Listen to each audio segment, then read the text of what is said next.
શું નામ છે આપનું? ભારતીય શું પ્રોબ્લેમ હતો? ચિકનગુનિયા થઈ ગઈ તો હાથમાં ખાલી પડી. આપણે આને બંધ કરી દઈએ એટલે અવાજ સારો સંભળાય. ચાલો ઓલો પંખો બંધ કરી દો, માંથી ચાપ પાડો.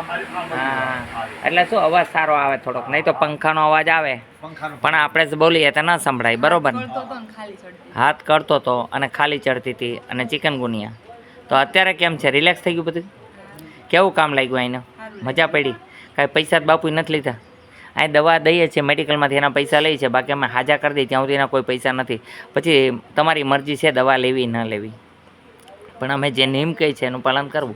15 દિવસ લગન ખાટું ન ખાવું, જેમ કે શાકમાં ટમેટું ન ખાવું, છાશ ન બિલકુલ પીવી 15 દિવસ લગન, ઠંડુ પાણી બિલકુલ ન પીવું, હાંડાનું પાણી પણ ન પીવું, ગરમ હેતુ પીવું. એવું 15 દિવસ નિયમ પાડે તો ચિકનગુનિયા ક્યારેય થતો નથી. બધી પરેશાની દૂર થાય. અહીંયા આવી ગયા એટલે નિરોગી બની ગયા, એકદમ સ્વસ્થ. આપને કેવું લાગ્યું કામ? સારું? મજા આવી કે ના આવી? આવા હનુમાનજી કામ કરે છે, દાંત કઢવતા રોગનો ઉપચાર કરે છે. તમને કેવું લાગ્યું? શું થાય? તમારા વાઈફ છે? હા, કેમ છે? સરસ લાગ્યું ને કામ? તમારે જે દાદર છે એ પણ દૂર થઈ જશે. હું અહીંથી ગેરંટી આપું છું તમને કે તમે લગાડી જુઓ પછી કહેજો. ચાલો આવતા રહ્યો.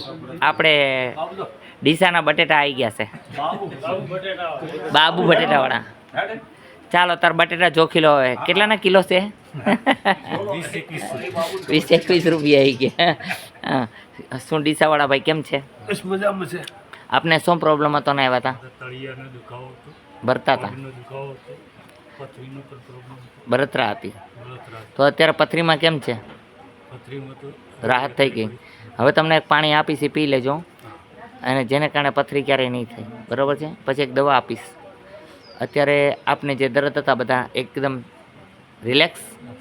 બરાબર છે. આપને કેમ છે? રેડી છે. બરાબર છે. કેવું લાગ્યું અહીંનું કામ?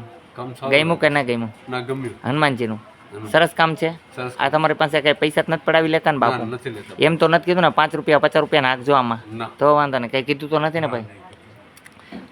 કોઈ વાંધો નહીં. બાપુના સોગન ખાઈને કયો કે તમારા છોકરાઓના આમ ખાઈને પૈસા જ નથી લીધા? ના, નથી લીધા. તો વાંધો નહીં. આ કોઈ પણ પ્રકારના પૈસા લેવામાં આવતા નથી, પણ જે દવા મેડિકલમાં દઈ છે એના લઈ છે. કારણ કે અમારા ઘરમાં ઉત્પન્ન ન થતી, કારણ કે એના પૈસા હમણાં મેં બિલ ચૂકવું 31,000 રૂપિયા, એટલે બધાને પૈસા દેવો પડે. હા, એટલે એને કારણે દવાના પૈસા લઈ છે, બાકી અમે કોઈ લેતા નથી. અહીં જમાડવાની વ્યવસ્થા કરીએ છીએ. 1 થી 1000 માણસ આવે તો એ અમે જમાડશું. અમારો નિયમ છે ને જમાડીને જમીએ. અમે બધાને તો લાડવાના ગાંઠિયા જમાડી દીધા, અમે ટાઢી ખીચડી કાંઈ દિવસ કાઢ્યો, હજી કાંઈ જમવાનું બને એવું નથી. હવે રાતે વારો મળશે જમવાનો તો જમશું, નકર ભૂખાઈ સૂઈ જાય. આવા દિવસો કાઢતા હોય છે. બસ એક જ ઈચ્છા છે, માનવ સેવા પ્રભુ સેવા. તમારી ખુશીમાં જ મારી જિંદગી સમાયેલી છે.